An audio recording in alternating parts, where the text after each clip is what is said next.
Good evening, everyone. Hello, it's good to see you. So, welcome back to Restitching the Tapestry. We are on episode number 61, and we've had a slight facelift with our new little intro. We hope that you enjoy it. Ari made it on Canva, and we are super impressed by it. So, thank you for that. And we are, bringing in the new year by making it official. Sherri is our second co-host. So, yay! Oh my goodness, it's good to see you. Thank you for joining us. I know this title and its glorious, purpose. I love it.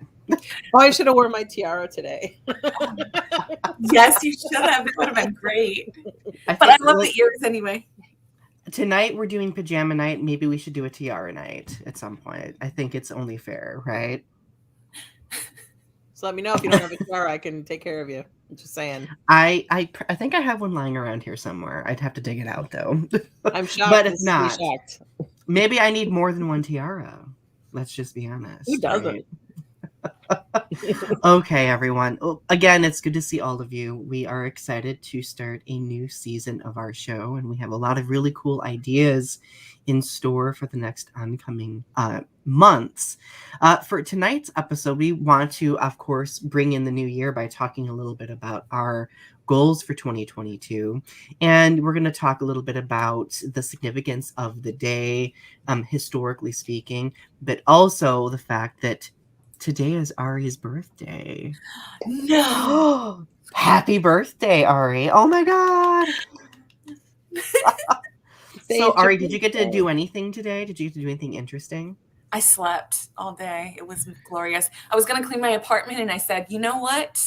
You know what's good to do is to not do it and sleep instead.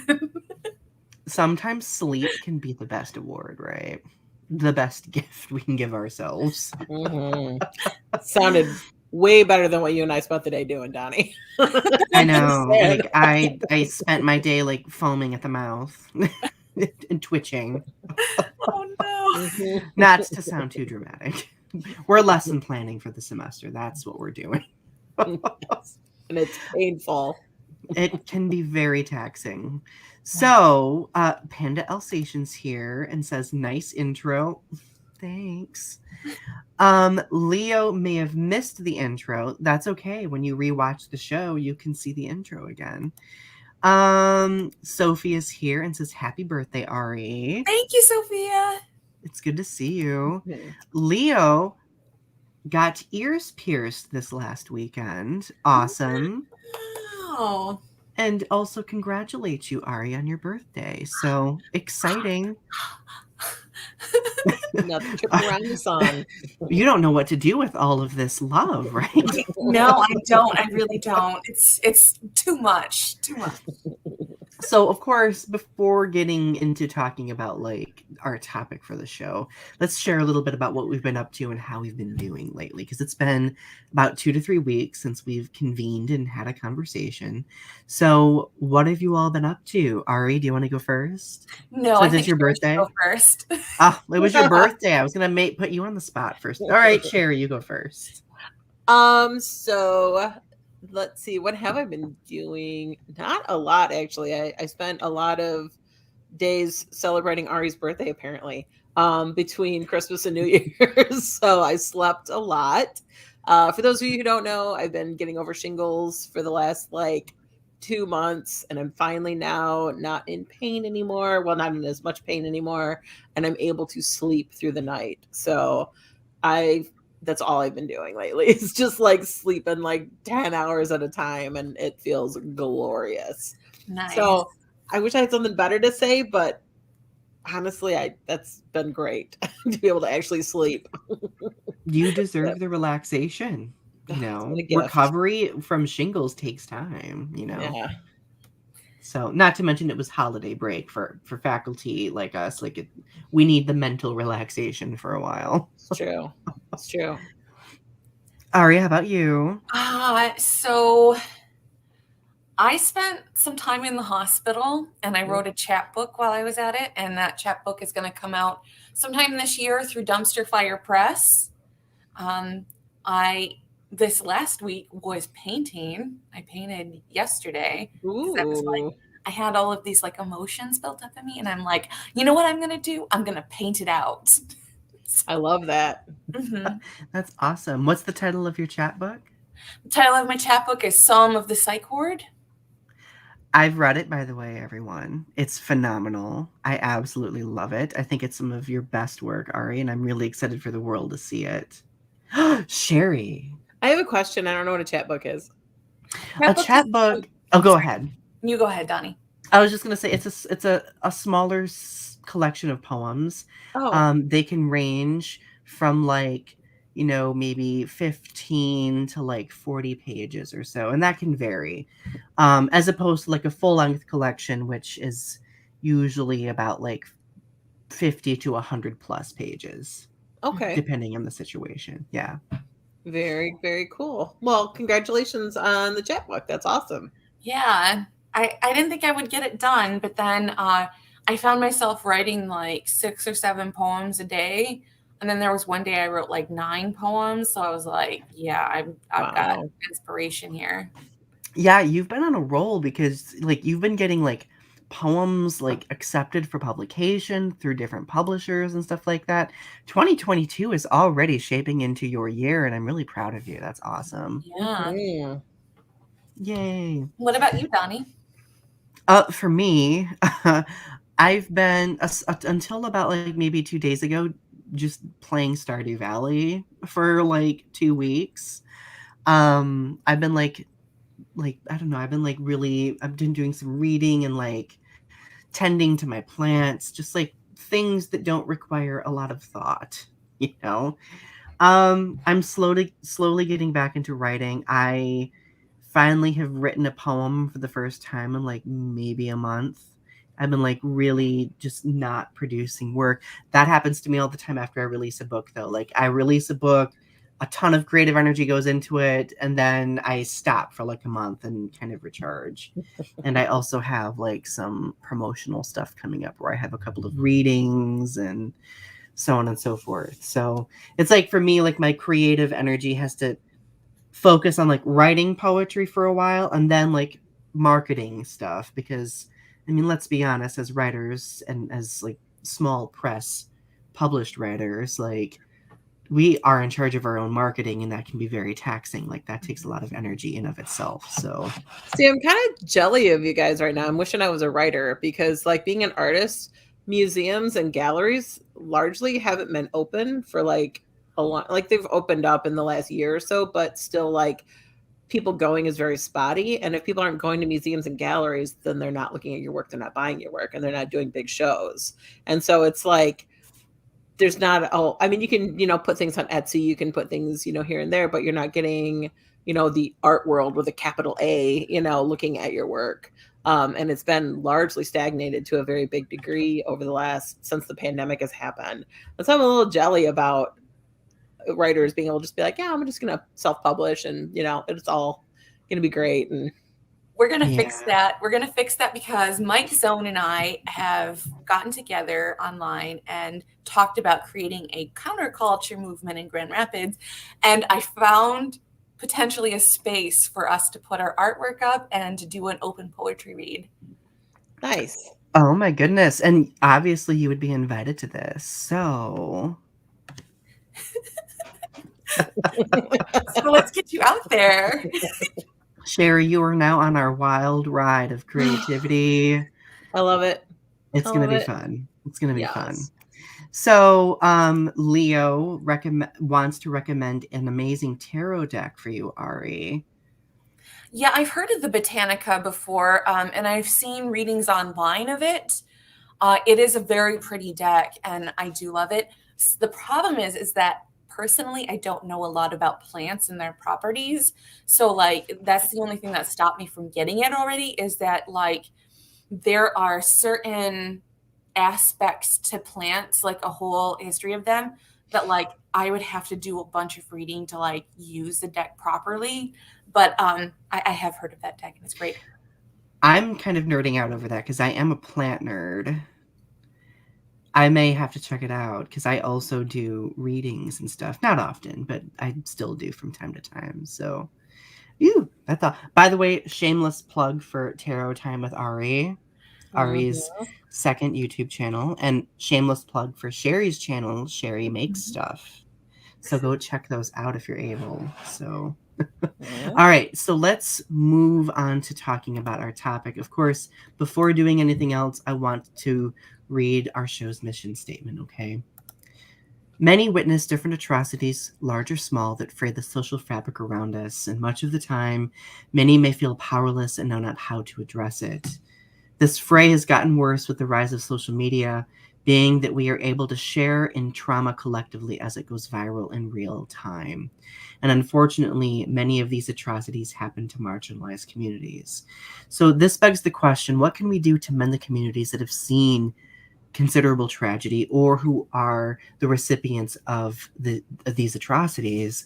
Our goal with Restitching the Tapestry is to use what privilege we have, not only to educate ourselves and to kind of use our privilege for something good, but to also model our educating of ourselves in hopes that what we say and what we do here might be perpetuated in some fashion. So that is our goal with Restitching the Tapestry.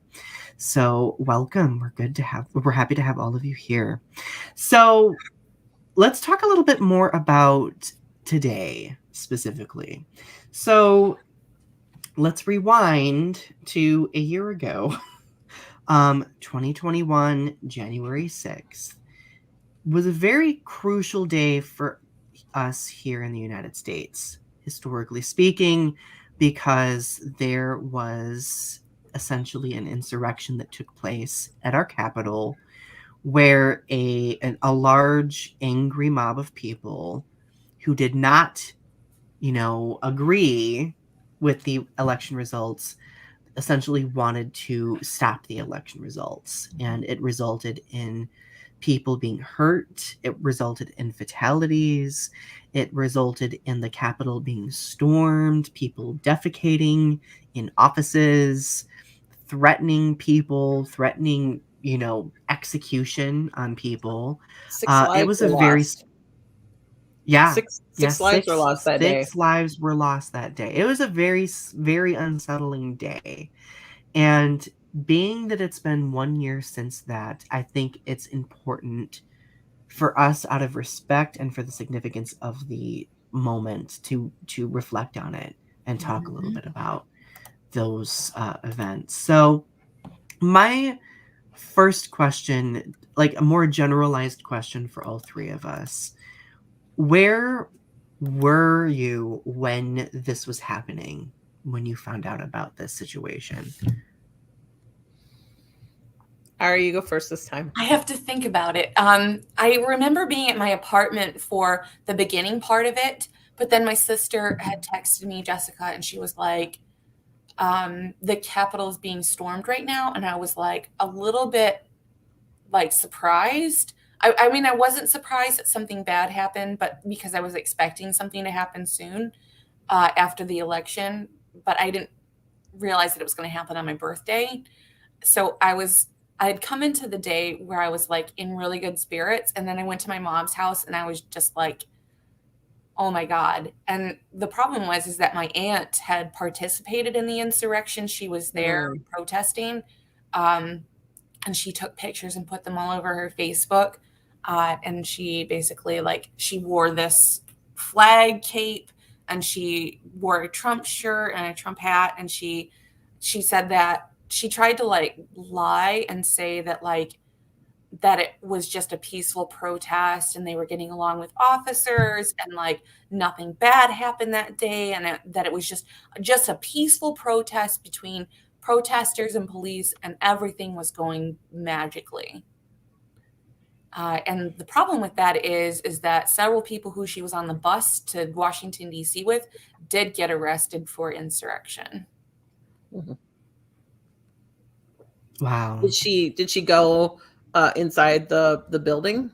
No, she got up the stairs and she was taking pictures from the stairs. You could definitely see the smoke bombs and it wasn't as close because you have to walk up several flights of stairs to get to the Capitol itself. Like it's kind of a long hike. Right. So she probably made it a third to about a halfway up, but still that's pretty far. Mm.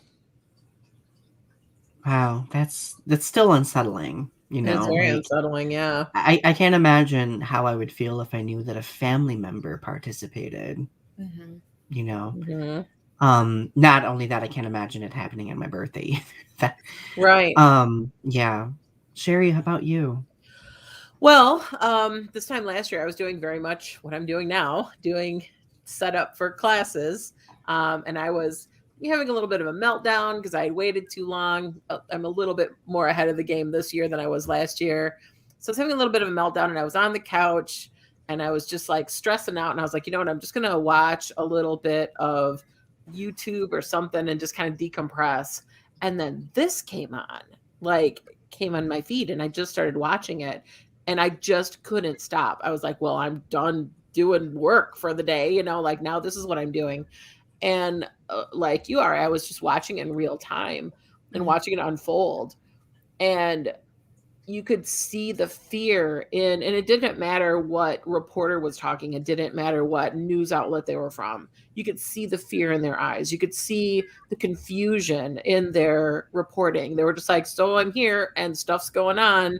And there are people in the background like yelling stuff at them and swearing at them. And you know what I mean? Fake news and blah, blah, blah. And just yelling at the reporters and just being really rude to them. And you could tell it was not this jovial, peaceful protest that your aunt is trying to sell. You know what I mean? It was just like so ridiculously obvious what was going on. And I was just horrified and terrified, like what's going to happen, right? Like is this the beginning of the second Civil War? Is all I kept thinking. Like, is this going to continue? And I remember, seeing, all of our representatives like cowered, in the House, and they were just, terrified and just protecting themselves and just unsure what to do. I don't know. It's just scary. And it's just like, this is not some third world country, this is not where these things happen. Sorry, I'm a little verklempt. Talk amongst yourselves. No, like I feel that. Like when I saw it for the first time, I was in a similar situation to you, Sherri. I was lesson planning, and sometimes I would just like turn on like the news for background information, and suddenly the news just started blowing up. Yeah. And I watched it all day. Me too. I could not, right? I couldn't tear myself away. And the one thing that really stood out to me was the certification of the election results. It was done live, right? Right. And I could see how disheveled and exhausted and unsettled a lot of the people were there in that building. Yep. And I think at that moment, it was really numb for me, I think, until about a week later when people started coming forward and talking about it, especially Congress people. And several Congress people were sharing their experiences. And were breaking down, where they were traumatized. Yeah. And I placed myself in those shoes, and I was just like, I don't know what I would do. Like that would be literally terrifying. And I remember when I heard that there were two secretaries who had gone back and made sure that the ballots were secured. And I thought, how forward thinking, were those two people, right? Not just I have to take care of myself, but also I have to make sure the future of this nation is taken care of. Right. Yeah. And people want to talk about patriotism so much. Right. And to me, I think that action is the most patriotic itself. Right. I The agree. action of being in Preserving. preserving things while literally having your life being threatened. Right. Um, Right. it's unsettling. It was domestic terrorism, you Yeah. know. One And thing. Oh, sorry. Go ahead. no, you're okay, honey. It was just horrifying to think that that would happen in our time. Yeah. That would happen, you know, that it would happen on such a house of cards too, Mm-hmm. on such a bunch of lies and smoke and mirrors and, nothing real, just a bunch of because I said so, kind of stuff. Well, I said that this was, that this election was stolen, so therefore it was. And so therefore, we should go and we should do something about it. Like that it could be that fragile and people could be turned that easily. And we're still seeing the ramifications of it a year later. We're still seeing things become politicized. I don't want to get ahead in the chat too much, but it's just frustrating to think that that people's minds can be changed that easily and that it's that fragile. Mm-hmm. It's Or that scary. people can justify it Yes. so with such ease, Right. with such blatant disregard of, And like you said, under the guise of being a patriot. yeah, Under the guise of being a nationalist. Like I'm sorry, that's not what patriotism is to me. it's so unsettling. Mm-hmm. Yeah. It kind of reminded me of how September 11th felt, that there were just a lot of high emotions and like a lot of confusion and just a lot of like really bad stuff that happened during the day. And it was on live television. It had the same mouthfeel as September 11th, and that it definitely changed our nation. And I wonder what the next election is going to be like, that if he's going to try and run again, Yeah. like under an independent party, because I don't think the Republican Party would accept him, but maybe like under an independent party and like how that would go.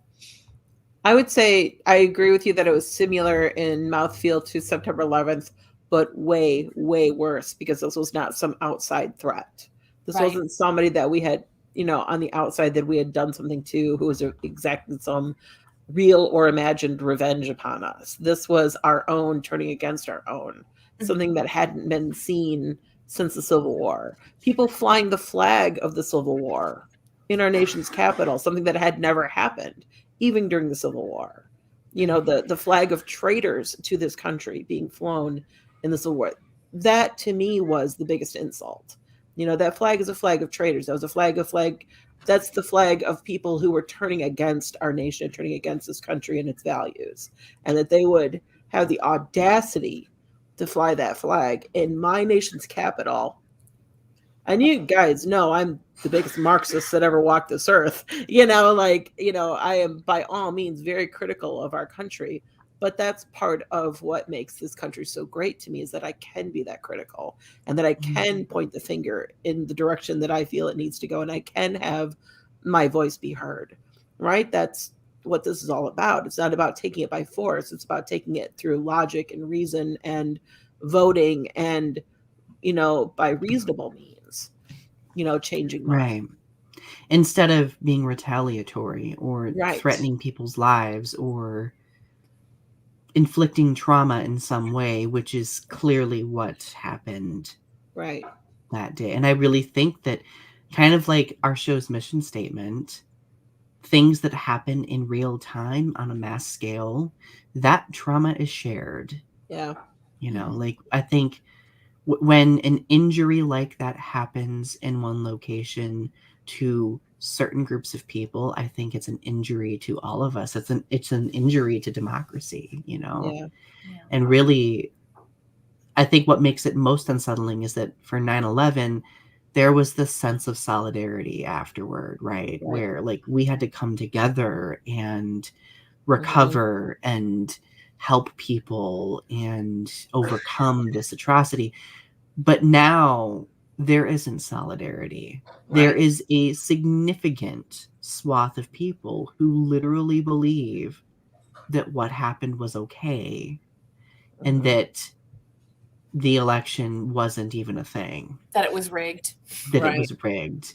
Right. And I feel like that, like, I think that cruel reality is what really sets it apart from the response to 9/11 and the response to this. So, so it's just, it's unsettling. So now, like, looking back, like, we've talked a little bit about this, like, what twisted narratives have we seen people try to weave about this? I know, like, we've Ari, you mentioned that people were mentioning that it was rigged, right? Like, I listened to people mention that, well, it was people disguised as Trump supporters trying to get in and that it was give Antifa. them a bat. Yeah, that was Antifa. And then I've also heard people say, like, well, it was the media inflating it, so on and so forth. And honestly, like, I know the media is, like, it's a very easy target for people to take, but media is also diverse. And if you look at most media outlets that day, they were all covering the same thing. Yeah. Expressing the same concern. That consistency itself establishes reliability. Yeah, when you watch those live feeds and you watch them in real time, it was unmistakable what was going on. It was very, very clear what was going on. They were, like you said, they were all in the same state of confusion and the same state of, well, let's hope nobody bombs us, kind of, I was afraid for a lot of those reporters, what's going to happen to them, because a lot of them were having epithets, hurled at them, like. There were a couple reporters that all of their equipment got trashed too, because they were like, we don't believe the media. We think you're bad, that you shouldn't be reporting on this. And they destroyed all of their equipment and then threatened them. That's right. I forgot about that, but you're right. They burned a bunch of their equipment. Yeah, I remember on live television seeing some journalists literally be threatened or, chastised for even being there. Yeah. Yeah. Well, and then you have the politicians that day that were like still getting up and saying that the election was rigged and that they needed to overthrow the call to order, and that that they were against Biden being elected, and that they were like, I'm a conscious objector. And it was like, you just saw what happened, right? Like, are you really going to do this now? And like you said, because Biden wouldn't go against Trump's wishes, or the crowd's wishes, then they started to threaten him, when he had been Trump's sycophant, for the Pence, last, Mike Pence. Or Pence, I'm sorry, Pence had been his sycophant for the last 4 years up to that point. Sorry, my brain's a little muddled. Oh no, you're good. You're good. It's not at all the wine. And and then they started to threaten his life too, and it's like, see how easy they'll turn. How easy they'll turn on you. Even now, right? Trump was at one of his last rallies was telling everybody to get vaccinated, and he got booed at his own rally. These people don't care. They have their own. They've opened Pandora's box. They've really opened Pandora's box, and it's a little terrifying now to see what will happen with this group of people, and how far down the rabbit hole they're willing to go. Yeah, exactly. Have you ever gone to QAnon sites to see what they're talking about? Because it is the weirdest. I don't even know how to explain it. Like, conspiracy theory ridden, like thought chamber that I like groupthink. Like, people think that, like, we're living in some sort of film simulation, like where we're being fed, like, and that our president isn't actually the president. Some sort of like android or something. I'm just like, what? So I do believe sometimes that we are in a film, but then I go to the hospital and get it taken care of. See, like, I'm an imaginative person, but if I really Right. get caught up in my imagination, I write about it. I'm like, Let me write a story. I'm like, wait, and we're the weirdos, right? Like, I'm sorry. Oh my goodness. So, looking forward, how do you think the January 6th Capitol riots will be viewed historically speaking? I think it'll be seen as a culmination of people and thoughts being violently released on our nation, and that it'll be seen as, like many of our rebellions that we've had in history, that it's something that changed the fabric of our nation, changed the way that we do things, and it changed the Republican Party, that's for sure. That Trump is not the only one that is going to be so radical, and that he's going to clear the swamp. I feel like that's a very common phrase now.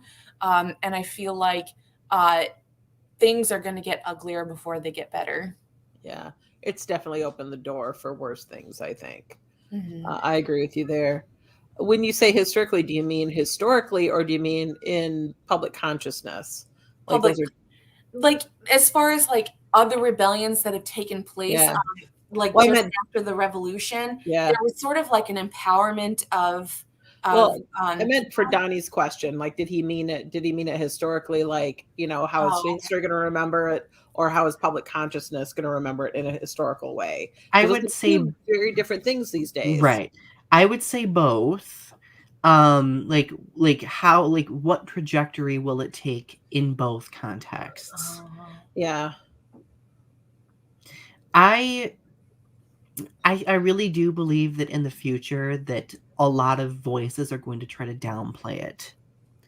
I mean, we've already seen it, right? Right. But I think that more people are going to try to downplay it because like the whole past few years has not only sensationalized but normalized this radicalness, right? In a way, it's kind of romanticized at this point by large groups of people too. Mm-hmm. I think so long as we talk about it and reflect on it, I think that historically speaking, it'll be something that we look back on as being a learning experience. Like I think we've developed like this complacency that our democracy is like this concrete foundation, this pillar that won't ever be damaged or anything like that. But this event specifically, I think, shows that like it's something that we need to be vigilant about. Yeah. Like democracy warrants conversation. Like we have Mm-hmm. to discuss it. We have to reflect on it. That way we can maintain it and Mm-hmm. repair it when need be. I In guess the reason, solidarity. yeah, the reason I phrase my question that way is because I teach history. I teach art history, and so I have to think all the time, especially as I get closer to teaching 20th and 21st century, especially now. I have to kind of couch some of the things I say very carefully to not look like I'm picking sides. You know what I mean? In some ways, and so and of course, you're always trying to not put your own personal political beliefs into your lesson plan as much as you can. Oh yeah. But also, to some extent, art's political. It just is. And yeah, I Yeah, mean, you know what I as a mean? Like, poet, I definitely relate with that. yeah, like, so to some extent, it's like I try to dance around it as much as I can, but at the same time, I can't to some extent. I have to directly face these things as well. And so I have to think about the difference. I have to tease those things apart and think about the difference between what's the public opinion of things and what's the actual historical significance of things. Because without doing that, that's how Jim Crow laws get normalized, right? That's how, we get, women being treated differently in society. That's how we get LGBT people being treated differently, right? Is by normalizing public opinion at the time of things and kind of not really looking at the historical significance of things. Then that's how a lot of things get brushed under the rug. And so I think from a historian standpoint, it will be remembered as an insurrection, and it will be remembered as what it is, and we'll see what art, what poetry, what literature, what plays, what things come out of this time. We are seeing history happen right now around us. And so we are yet to see what the great creators of our time are going to come out of this and are going to make of this, and what will be left behind for posterity's sake, what will be embraced, and what will be, discarded. But as creators, as artists, we are the keepers and curators of culture.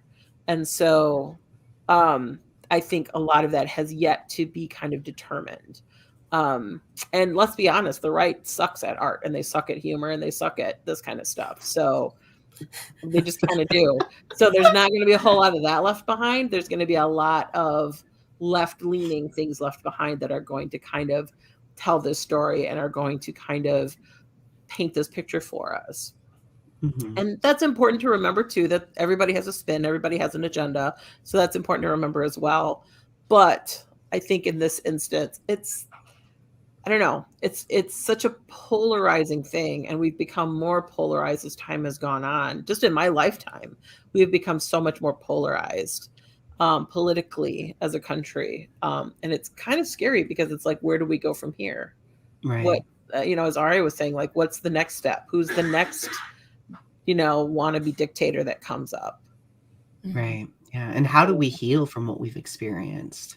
Right. Like, how do we take those steps forward? I believe that's up to the artists. I believe that's where a lot of that healing is going to come from. I really do. Artists, the writers, the poets, the theater, movies, television. That's where the healing's going to happen. Yeah. Because that's where it does. So true. Well, I mean, I think the fact that people are willing to take and have conversations in moments like this, that's significant. That's a good first step, right? And I think, and I saw so many people today having that conversation, as opposed to sweeping it under the rug and pretending that it didn't happen, right? I think in many ways, acknowledgement is the first step toward healing. And I hope that we are able to find better solidarity during these polarizing times. I believe that we will. But again, that doesn't mean that we can't ignore the atrocity itself or its effects / ramifications, right? No matter how scary they might be. And for the most part, I feel like some of it got swept under the rug because there was the inauguration, and then we were still focused on the pandemic. And it's like the pandemic kind of overshadowed everything. And it was sort of like, well, it's over now because Biden got sworn into office. And it was like, well, no, it definitely had an effect. It's not just one of these one and done events that, we need to forget about. It's something that is now part of, like you said, part of public consciousness. There are people who still believe it was the right thing. So it's like we haven't as a society really I feel like we haven't internalized what happened yet. That it's it's too new. It's too fresh. Yeah. It's too new. Yeah. Well, not to mention, we're, like you were saying, Ari, we're navigating so many things right now. Right. I've had this conversation with a few different people recently.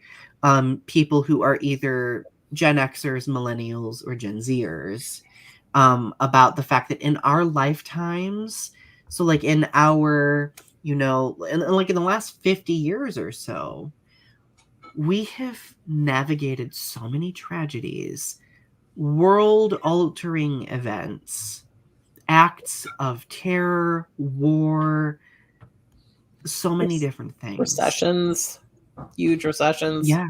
I really do think we all harbor a lot of trauma. And I think that a lot of people don't really see it that way, or at least it's been kind of decorated to not look like that. Right? Right. Do you want my Marxist leftist theory on some things? Yes. Always. Yes. Good, because you're going to get it anyway. Yay! Do you think that trying to end the pandemic prematurely and rush everybody back to work is in part a way to stop a second run of the Black Lives Matter movement. Ooh, that's a good And a way to question. shut that down. I don't think it necessarily has to do with Black Lives Matter. I feel like it's much more capitalist in nature, but that definitely is one of the side effects of going back to work early. Right. Sure. Because people had a lot of time on their hands to suddenly see how fragile our capitalist society is and how the slightest amount of stress to it has created a whole lot of trouble. And that it was able to boil down to some of the systemic problems, which started the protests over the summer, right? And all of a sudden that fall, everybody wanted to rush everybody back to work. Like, oh, put everybody to work and that'll distract them from because they'll vocalizing be too busy themselves. Because if you keep a population uneducated and busy, they can't protest and they don't have that time on their hands. But joke's on them, people started quitting their jobs. That's true. That's true. Well, I really do think, Sherri, I agree with you 100%. I also think that the pandemic has been a complete shakeup to the status quo of like this 9 to 5 work week of show up, do all of this stuff, carry your weight, make this amount of money that's below like the cost of living, you know. And I think it's really drawn to light that, you know, like people can advocate for themselves and fight for what they deserve ultimately. And I really like, I think that the recent rush, like for example, they reduced the amount of time that people should quarantine. At least the CDC released that, like from like what it was, like what, from 10 days. Like I thought that was very concerning. Like to me that seemed very odd, and I wouldn't be surprised. Like I really think that capitalistically there's like this need to like kind of like build up the assembly lines so it's like over inundated, like it, you know, not necessarily over inundated, but fully staffed with people who are willing to do what they need to do, even at their own expense. Keeping a certain amount of people out of work is good for a capitalist society because then you always have a worker pool that you can pull from. Right. So a certain amount of unemployment, keeping your unemployment between 5 and 6% is healthy for a capitalist economy, because then you always have people that are out of work that are looking for work and you can pull from them. And so if you have somebody that's not pulling their weight or is asking too many questions or wanting too much money, you can 86 them and you can bring somebody else into play.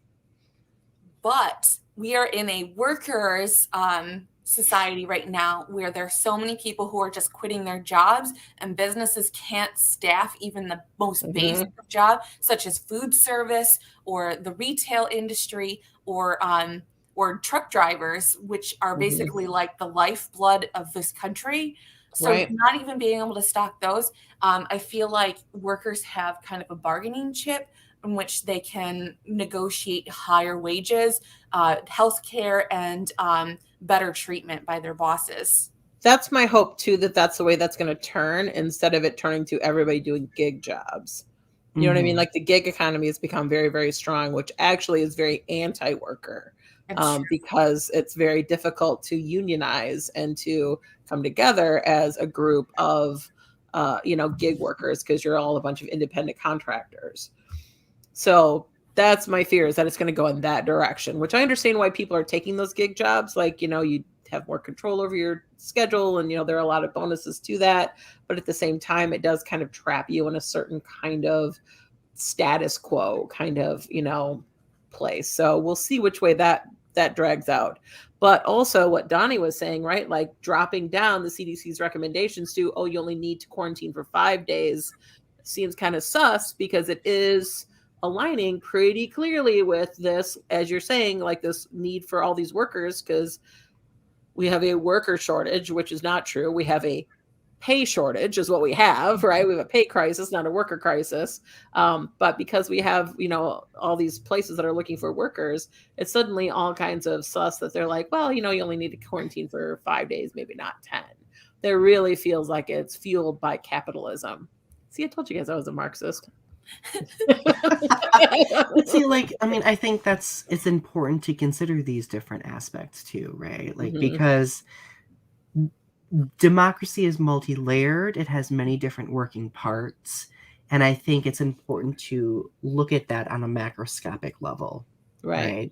And what those different parts, like what they do, what they need, so on and so forth. So I think it's significant for sure. And there are definitely people with more influence and more money than you and I lobbying the government to shorten these time spans and to get rid of a lot of. Look, Michigan has had some of the highest numbers in ages, and why is Governor Whitmer not taking any more draconian stance like she did early on in the pandemic? Maybe because her life was in danger. Right. That seems like a reasonable reason why she wouldn't do that. And legislatively, she's been stripped of those capabilities. Right. So, yeah. You know, we've been kind of hamstrung in this state, right? And we've been going through some terrible times. So then that means, you know, you and I, Donny, you know, have to be in face-to-face with our students, regardless of what's going on with the pandemic. You know, we have no choice. Right. Yeah. I have less choice than you because I don't have a union backing me up yet. Yeah. And see, because I have a certain degree of like flexibility where I can decide if certain courses go online or not. Right. Whereas like other faculty groups don't have that luxury. Right. And it's sad. And it needs to change. 1000%. Unionize. Unions are good. I am doing the best. Sherri, really you hard. are an icon. The problem with adjuncts. All right. So I've completely derailed this conversation. I'm so sorry. The problem with no, it's totally okay. The inherent limitation with adjuncts is we're transient in nature with our jobs. And so it's very hard to find them and track them down to get them to come together. So you have to get them to sign these cards saying, yes, I want to unionize. Yes, I want to be involved in this thing. And you have 1 year to get 50% of your employee pool to sign these cards. We're at 50% of that 50% right now, and we're kind of stuck. Yeah. So, Donny, if you know any adjuncts who haven't signed their cards yet, shove them my way. Well, and like you were mentioning, that's what makes it difficult, though, too, because it's so fragmentary. Right. Like one person might be employed for a semester, another whereas the next semester they may not be. Yeah. And then they might completely fall off the face of the earth, right? Right. And we were almost there. We were very, very close. We were closing in on the number that we needed. And then COVID happened and we all got sent home. And that stopped our first campaign. So it's been challenging in this age of social distancing to try and gap that distance online with people you've never met and who think you're a crazy person because you're hunting them down on Facebook. Well, and there's sort of like a fear of unionizing that they'll just fire you and hire scabs. There's some of that. There's also people afraid of unions because they think, oh, you know, do we need a union? There's been a lot of very successful anti-union talk in Michigan over the last 20, 30 years. And so it's like, oh, do we need a union? You know, we're like a family. Red flag. Gaslighting 101. It's how people control you by saying, oh, we've got a good relationship. Why do you need to like bring a union into this? And it's like, this is a professional work environment. You are not my friend. You are my boss. Right. But like some people don't understand that work dynamic. Like they just think that like, well, things are good, so it doesn't really matter. Especially if you're new. A lot of adjuncts are new, fresh out of grad school. And so they don't know. They don't know the pay gap, for example, between Donny and I. I don't want to out Donny. I don't want to mention any numbers, but I'd be willing to wager that I make about a third of what he makes. And we have the same degree, same level of education. Accurate. And that's mind you, like I've been both of my schools together. That's both of my schools together, by the way, versus his one job at Delta. Sorry, I didn't mean to interrupt you, honey. Oh no, I was just gonna say, like, because when I started teaching, I was adjunct faculty as well, and I was below the poverty line, working at 2 different institutions. I taught more classes then than I ever have now. Mm-hmm. And that title change changed everything, right? Like Mm-hmm. it's scary. It really is Very scary. The most classes I've had in one semester was 9. I won't do that again. Oh yeah, My I would never do that goodness. again. It's so So, exhausting. it is exhausting. Yeah. But like I So, think it's important to reflect on these things though, because there are a lot of people who are out there who are often taken advantage of. yeah. And they're gaslit into believing that it's acceptable and okay when it's not Right. at all, right? And I mean, obviously, we could dissect any institution, like academia. We were just talking about, like in Ari, you and I, in the past, we've talked about like the military-industrial complex, the medical-industrial complex. Like in each of these different complexes, I imagine these things probably take place. Like there are certain work groups who are subjugated and so on and so forth. And it's not acceptable in any instance. Yeah. So Yeah. It's really not. We also talked about the college industrial complex. we did. Okay, we did talk about that. And we talked about how it's a business model that is not for staff and students. That It's a business model from 30 years ago. That is not for staff and students. It's an out-of-date business model for businesses. Oh yeah, I'd argue that it was even before 30 years ago. Like it's extremely archaic. Yeah. And It outdated. really is. Yeah. Well, the worst part about it is like people from the boomer generation could work all summer and they had money to pay for their whole semester books, living expenses and everything. And now it's like you have to take out student loans and then you become a slave to those student loans for basically the rest of your life. I will never get my student loans paid off. No. I probably won't either. The best we can hope for is that Biden forgives our student loans because he keeps putting off the date. But if you can put off the date, you can forgive them.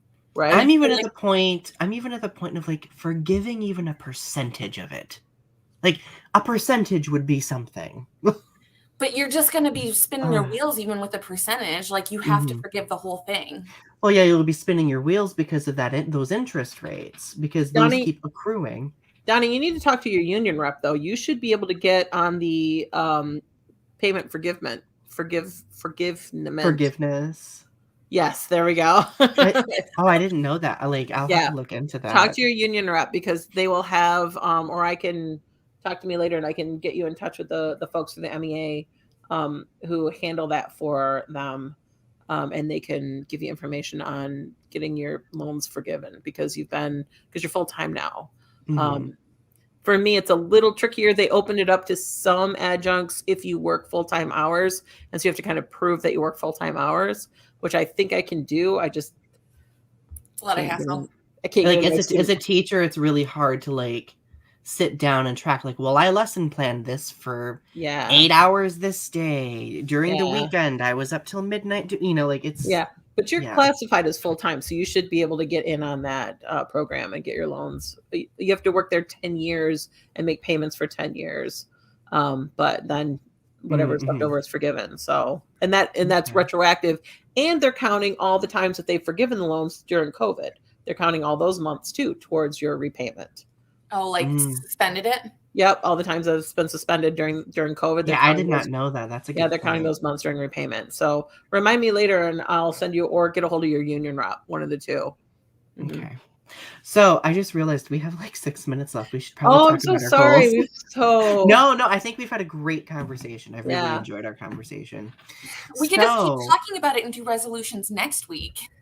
Yeah. I mean, we could, but we have such a great topic next week too. Right. Like, I honestly think that we could do a whole nother episode about this specific topic we were just talking about. Like, I think it deserves an episode in of itself. Yeah. I definitely could talk about it. Yeah, like I could talk about it too. Sherri's leftist rantings.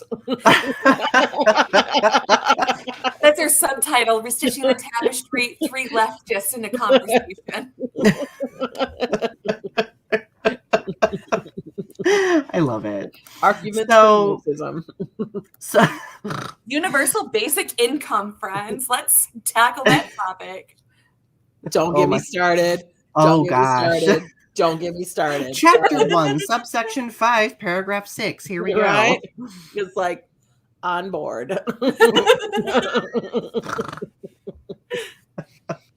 Oh, that was hilarious. All right. So we'll do a quick like rattle off of our goals or our avoidance of wanting to set goals for good reasons, right?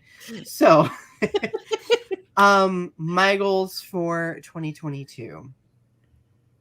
Number 1, I'm going to stop working at 8 p.m. because as a teacher, a problem that many of us have is that we don't know when to stop. We're answering emails at midnight. We are grading things at midnight and 2 a.m. I'm going to try really hard this year to not do that anymore. And I should have done it a long time ago. And my camera is driving me bananas with it, not focusing. There we go. Number 2, making more time to be creative. That's kind of like my goal every year. Sometimes I live up to it. Sometimes I don't. And number 3, oh God, what was my third one?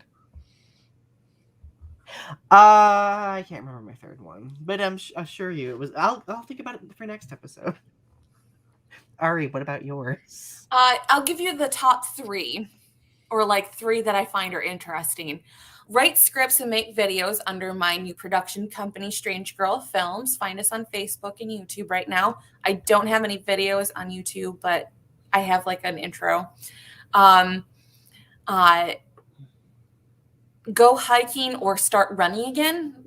Those are 2 of my goals that I have not run in about 4 or 5 years now, and I miss running. So I want to go running or do hiking, some kind of outdoor exercise. And 3, which I think is a very interesting one, is learn Morse code by heart. Ooh. That would be really cool. That would be cool.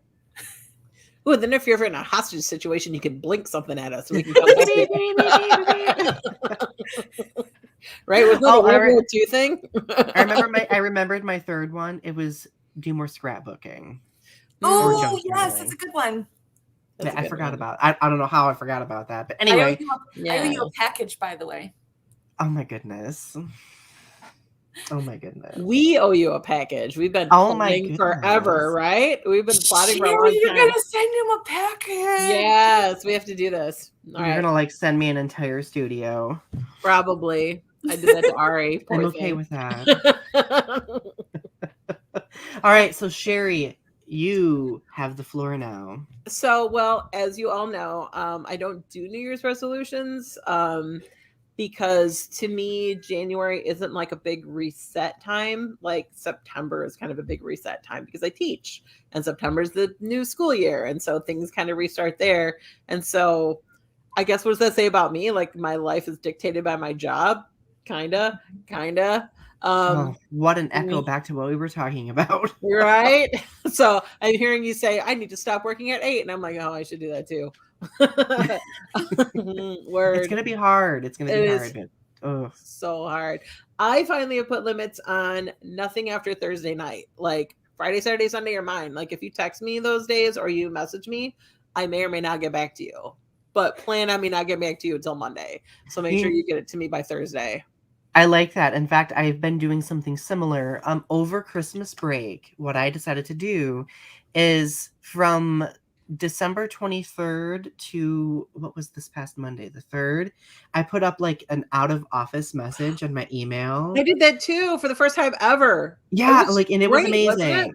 Yeah, it did provide, like if anybody did email, it did provide them a response that was like cordial and nice, but it also gave me peace of mind. So I think I'm going to start setting up like an out of office message, maybe to go up like at 8 p.m. every night or something like that. Yeah, that's a good idea. And over spring break too, right? We need to do that over spring break. I never, ever do that. Yeah, this is the first time I did that, and I'm so proud of myself for doing it. So more boundaries, right? More boundaries with my students, because it's so easy to just be like, oh, I want to be there for my students 24/7. Don't. Right. Yeah. Don't. You got to set boundaries. You got to set limitations. Otherwise, you'll just burn yourself out, and then you're not going to be good to anybody. And I've discovered that I've had to do that in writing as well, like setting boundaries, so on and so forth. Because now that like I've had 2 books released and they've been pretty successful. Like now I'm having so many people like come be a guest on my podcast. Yeah. Like, and I know I should be celebrating this, but like No, I get like, you. Like, but sometimes like I have to be like, right. like I can't do all of this stuff at once. Like there Right. needs to be some sort of like, Yeah, when I was you costume know. director, like I would forever get commission, offers like, oh, can you make me this dress? Can you make me that dress? That's time. That's time that I don't necessarily have. And like, yeah, it's great to like get my work out there and it's great to have it seen by people. But at the same time, if I'm just doing this and I don't have time for my day job, I don't have time to spend with my partner, I don't have time to like just rest, like then what am I doing? Mhm. You know what I mean? Like, how am I living my life really? So, I had to Right. turn down a bunch of work too. So I get you. Like you have to pick Mhm. your battles. And it feels, like you said, it feels so weird because just like, oh, my diamond shoes are too tight. My wallet's too small for my $50 bills. It feels like humble brag, right? But it's not. Like you have to like really, you have to parse your time out and you have to just be like, what are, pick your battles and what is really important and what are your goals in your career, right? What are your goals in your creative Oh career? yeah. And really Mhm. pick those avenues. Well, and I I need to think stop like winning. What, Ari? I need to stop winning. I love that. And honestly, we could like, because I've been really wanting us to have a conversation, and we could do a whole nother episode about this, about like navigating creative burnout. And because like I've been as going into 2022, because I'm recovering from creative burnout right now. Yeah, me too. As a writer at least. Like I've been really trying to think about like ways to like alleviate that, or to at least honor it in the sense that like, I can give myself the time that I need to have without feeling that pressure of like I'm failing because I'm not doing this, this, and this right now, right? It's an Yeah, interesting battle to wage, let's right. just say. But like I'm getting there. Yeah, I felt some creative burnout after I published my second book in October. I stopped writing, I stopped editing, I stopped everything for at least a month or two because I just was so drained. I didn't even promote David Lynch's After Me because I just was like, it's out there. If you want it, go buy it. I'm done. Yeah.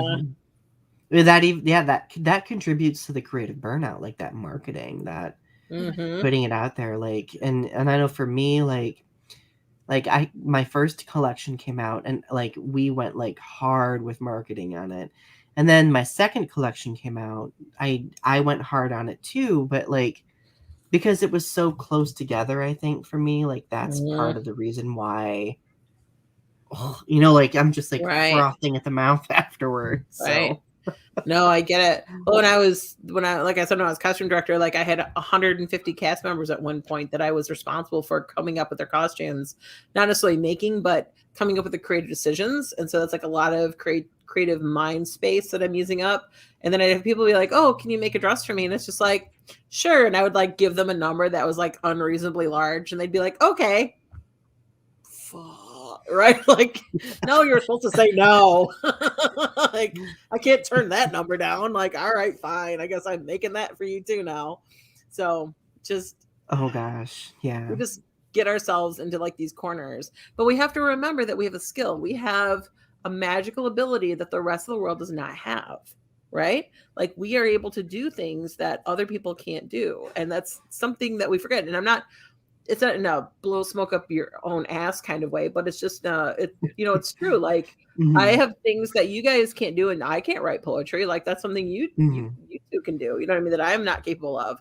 Like these are magical abilities that we have that the rest of the world can't do, and we have to remember that, and that's worth money, and it's worth time, and it's worth resources. You know what I mean? Yeah. Oh yeah, for sure. And to not underplay that. And it's like, I think it's important to celebrate that, but also Mhm. not let it go as far as turning it into an assembly line, because we all Right. know that as creators, like this, our conditioned capitalistic need to produce,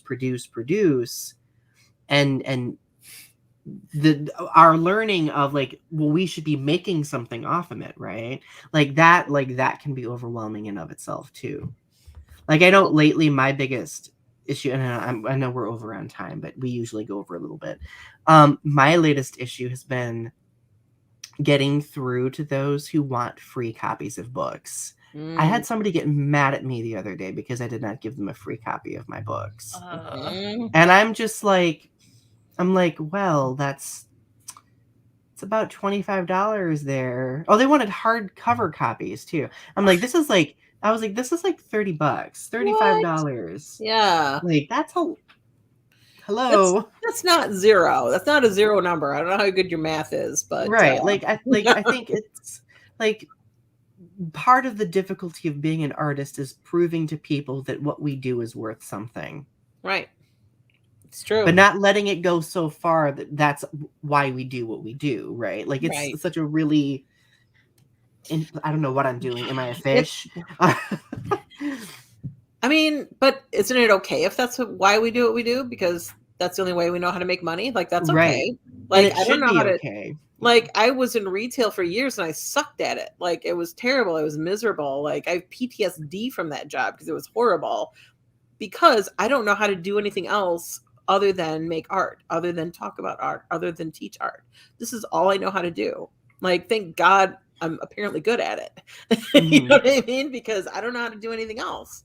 And I think that's okay too. Like, don't downplay that as, again, you said assembly line, blah, blah, blah, but also like, I'm going to throw Andy Warhol at you. You know what I mean? Like, Mhm. I mean, there's also room for that kind of mindset as well, right? There's room Oh yeah, for for, sure.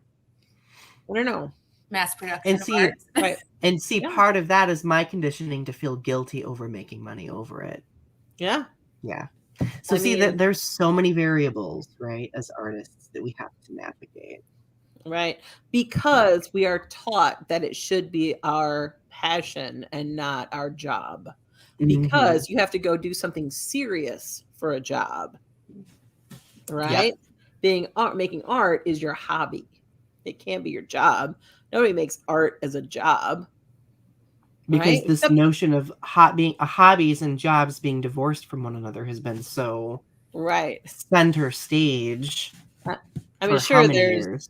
sure there's Robert Frosts and sure there's, Andy Warhols in the world, but they're the outliers, then there's, the people that are broke and working at McDonald's that are the artists and the poets, right? Then that's all there Mhm. is.